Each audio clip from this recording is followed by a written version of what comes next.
ज़िमनी इंतखाबात में जी नून लीग की फतह। जी बिल्कुल, ये बहुत बड़ी कामयाबी है जी, जी। नून लीग को। देखिए इसकी जो सबसे बड़ा जो नून लीग को फ़ायदा हुआ है कि अब जैसे ही अखबारात ने रिपोर्ट किया है कि कौमी असम्बली में सादा अक्सरियत सादा हासिल हो अक्सर। गई है। जी, जी, अब बिल्कुल। देखिए पहले तो ये था कि पीपल्स पार्टी के साथ इनका इत्तेहाद था, वो हर मौके पे यही कहते थे जी हमने ये जो इनका हमने हुकूमत बचाई हुई है, हमने इनकी हुकूमत बनाई हुई है और हुँ, बार-बार वो ये कह देते थे। लेकिन अब ये सादा अक्सरियत मिलने की वजह से नून लीग काफ़ी हद तक मज़बूत हो गई है कौमी हुँ, असम्बली के अंदर, क्योंकि उन्होंने जो 6 की 6 कौमी जो सीटें थी वो जीत ली हैं। ये बहुत बड़ी कामयाबी सही। है। और फिर इसके अलावा सूबाई जो 7 में से 6 सीटें भी जीत ली हैं और मज़ीद मज़बूत हो गए हैं पंजाब के अंदर भी। सही। अच्छा, लेकिन इसमें तस्वीर का एक दूसरा रुख भी है हाँ जी। कि जिसमें जो शायद नून लीग तो जीत गई है, लेकिन उसके साथ मौरूसियत भी जीत गई है। हाँ, ये जब तो हमने हमेशा इसके जीती है। ऊपर थोड़ी-सी तहकीक की तो हमें हुँ, पता चला कि ज़िमनी इलेक्शन में वफ़ाकी जो मुशीर राना सनाउल्लाह हैं, उनके दामाद जो हैं वो बिल्कुल। कामयाब हुए हैं, राना अहमद शहरयार। इसी तरह वज़ीर मुमलिकत तलाल चौधरी के भाई बिलाल बदर जो है वो मुंतखब बिल्कुल। हुए। इसके अलावा साबिक़ वज़ीर मनाज़र रांझा के बेटे सुल्तान रांझा जो है वो जी। सरगोदा से कामयाब हुए। इसके अलावा साबिक़ एमपीए कर्नल नसीम नियाज़ी के भतीजे अली हैदर नियाज़ी जो है वो कामयाब हुए। इसके अलावा साबिक़ वज़ीर अख्तर नवाज़ खान के बेटे जो है वो बाबर नवाज़ खान जो है बड़े कांटेदार मुकाबले के बाद जो है वो उनकी सीट जीती। इसके अलावा साबिक़ वज़ीर राजा रियाज़ के बेटे राजा हाँ, दानियाल जो है बिल्कुल। वो जीत गए। इसके अलावा जो बिला मुकाबला जीते हैं वफाकी वजीर अता तारड़ के जी, भाई जी, बिलाल बिल्कुल। फारूक तारड़ साहब ये जी, जीते हैं। बिल्कुल। अच्छा, ये खाली नून लीग में रवश नहीं ये नहीं, नहीं, देखी ये गई, तमाम ये पीटीआई में भी ये 2 केसेस ऐसे हुए जी, जहां बिल्कुल। हमाद अजहर के जो भतीजे हैं उन वो उन अरसलान उनको खड़ा किया गया था। बिल्कुल। और इसी तरह ही उमर अयूब की जो मिसेज हैं वो वहां पे जी, शहनाज जो जी, बिल्कुल। उमर अयूब साहब के हलके में जो है वो उन्होंने इलेक्शन लड़ा है। जी, अच्छा, बिल्कुल। इसमें एक और हमें हल्के में इस सियासत में एक और चीज़ हमने देखी, कल जो हरीपुर में मुकाबला हुआ, वो हुँ, सबसे इंटरेस्टिंग था। हुँ। उसमें जो अयूब फैमिली है वो नाकाबिल शिकस्त है सिवाय 2008 के 1993, 97, 2002, 2013, 2018 और 2024 में नाकाबिल शिकस्त रही है अयूब फैमिली। लेकिन हुँ। बाबर नवाज खान जो है बड़ा तगड़ा मुकाबला करके और बड़े नैरो मार्जिन से हाँ, जीते हैं, बिल्कुल, लेकिन रात गए फाइट तक तो रात जीत तक जो रही है थी वो ये चलती अयूब रही है। फैमिली, लेकिन बाद में फिर लेकिन ये है चेंज कि हुआ। ये फैमिलीज प्राइवेट लिमिटेड का कॉन्सेप्ट खुद जब बड़ी पार्टीज देती हैं तो उनके जो इत्तेहादी हैं या उनके अपने वर्कर भी डिमांड करते हैं कि भाई अगर हुँ। अपनी बेटी को वज़ीर आला लगाया है या किसी और को देखें, लगाया है तो फिर मेरे बेटे को भी वज़ीर जो है वो ये वज़ीर बनाया जाए। पाकिस्तान में बहुत बड़ा मसला है कि जमहूरियत का जो दावेदार पार्टियां हैं, हुँ। उनके अंदर जमहूरियत नहीं नहीं, है। जी। कभी भी जो इंट्रा पार्टी इलेक्शन है, कराए नहीं जाते, कराए भी जाते हैं तो अलामती तौर पे कि जनाब इधर से नवाज शरीफ साहब खड़े हुए हैं तो उधर मुकाबले में कोई नहीं आया, या हाँ, उधर से कोई जरदारी साहब या उनके बेटे खड़े होते हैं तो मुकाबले में कोई नहीं आया। हाँ, इसी तरह आप खान साहब का देख लें, उनके मुकाबले में कोई चेयरमैन तो नहीं बन सकता हाँ, ना। इस सही। हवाले से जमात इस्लामी का नाम लिया जाता है, जहाँ जी। पे वाहिद यानी कि पाकिस्तान की जमात है कि जिसमें मौरूसी सियासत नहीं है।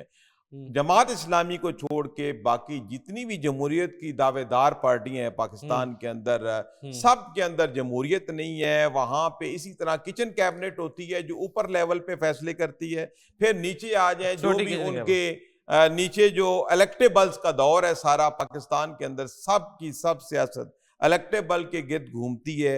यहाँ हुँ, यही मसला है कि जो हकीकी नुमाइंदगी अवाम की नहीं होती है, जो भी खानदान अंग्रेज दौर से हुँ, मरात याफ्ता चले आ रहे हैं, हुँ, वही ज्यादातर खानदान अभी भी आप देखें पाकिस्तान की पॉलिटिक्स, हुँ, पाकिस्तान की ब्यूरोक्रेसी, हुँ, इस सब पे वो काबज हैं। आप ब्यूरोक्रेसी का भी जब आप इस तरह का कोई जी, निकालेंगे ना सर्वे, हुँ। तो उसमें भी यही होगा कि जी ये इतने 100 बंदे इस फैमिली से हैं, इतने इस फैमिली से हैं, और वो सही। बड़े अच्छा, मजबूत हैं वहां इसमें पे। इसमें एक और पहलू भी इस दफ़ा कैंपेन में देखा गया है। एक तो लाहौर के हल्का यानी 129 में हमने खुद सर्वे भी किया, उसके भी हवाल करते हैं। लेकिन उससे जो इंटरेस्टिंग ये चीज़ थी कि जो मिनिस्टर्स थे वो हल्के में गए, जिसमें बिल्कुल गए। हुज़ैफा रहमान साहब का जी जिक्र है, बिल्कुल, डीजी हाँ खान बिल्कुल, में, उनको दलाल चौधरी नोटिस भी साहब का हुए हैं, जिक्र, बिल्कुल। राना सनाउल्लाह। अच्छा सर, डिठाई ये चीज की है कि उन्होंने कहा है कि इलेक्शन कमीशन नोटिस भेजता रहे, हम जी जुर्माने बिल्कुल। भर देंगे, नहीं हमने वो नहीं, कंपेन में आना है। बिल्कुल ठीक। ये हुकूमती रवैश है कि हमने उनको सपोर्ट करना है, बीइंग मिनिस्टर वो नहीं उस नहीं, हल्के वो में भी इस नहीं जा ज़ाब्ता सकते। अखलाक का कोई भी नहीं, जो इंतखाबी ज़ाब्ता अखलाक है इस पे कोई भी अमल नहीं करता है,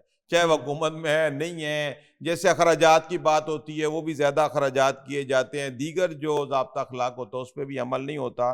और फिर इस तरह वो फैसलाबाद में जो बैलेट पेपर की हाँ जी, आबिद तस्वीर, शेर अली की, जी आबिद शेर बिल्कुल। अली, उसको भी नोटिस हुआ है। हालांकि ये हम्म कोई तुक नहीं बनता कि इतना बड़ा कौमी लीडर हो, हम्म वफाकी वजीर रहा हो, और हम्म वो और बैलेट रिश्तेदार, हाँ, पेपर, लेकिन रिश्तेदारी भी तो हाँ है ना रिश्तेदारी इसमें। भी हो, तो आप बैलेट पेपर पे आप की तस्वीर आप सोशल मीडिया पे शेयर कर रहे हैं, ये बहुत ही गैर जिम्मेदारी वाली बात है। और एक और चीज है, अभी मैं इधर इसका जिक्र करता चलूं कि वो तमाम आजाद हसीयत में जो पीटीआई के उम्मीदवारान थे उनमें से कोई भी ना जीत सका।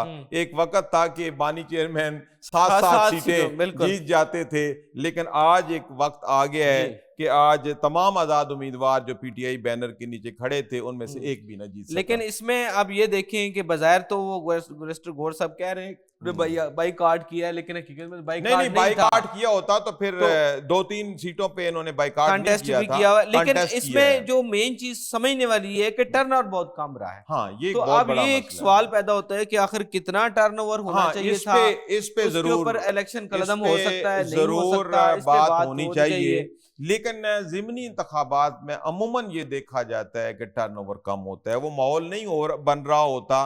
कौमी हम्म इंतखाबात में टर्नओवर ज्यादा रहता है, लेकिन अमूमन ये देखा लेकिन जाता है मकबूलियत का कि दावा ज़िमनी करने में, वाली दोनों जमातें जो हल्कों में देखें करती जी, रही हैं, इसका मकबूलियत, मतलब मकबूलियत मैं नहीं है, आपको बताऊं, सियासत से लोग दूर हैं। मकबूलियत तब होगी जब आटा सस्ता होगा, चीनी सस्ती होगी, बिजली सस्ती होगी, जब अवाम को रिलीफ मिलेगा, तब मकबूलियत। वो कोई हुकूमत भी आ जाए, जितने मर्जी बड़े प्रोजेक्ट कर ले, जो सही। मर्जी कर ले, बैन अवी सतह पे जितने मर्जी ताल्लुकात बना ले, जब तक अवाम के मसाइल का हल नहीं होगा, जी जी। उनको अशाए जरूरियात जो सस्ती नहीं मिलेगी, तब तक जो मकबूल नहीं हो हमने सकते। एनए 129 में सर्वे किया था, हम्म। उसमें हमें ये खुल के बात सामने आई थी कि मेजॉरिटी लोग इंटरेस्टेड ही नहीं है भाई कि इसीलिए इलेक्शन इंटरेस्टेड नहीं हो है रहे ना। हैं नहीं हो रहे हैं, उनकी सेहत पे देखिए, कोई फर्क नहीं पड़ रहा। इंटरेस्टेड पब्लिक तब होती है जब उनको पता हो कि ये फलां शख्स या फलां हुकूमत है, वो इस मंशूर के तहत आ रही है और उनकी खिदमत के को मंसूबे ला रही है सही। उनकी सहूलत के लिए। जब उनको पता है कि हमने वही दाल रोटी खानी है और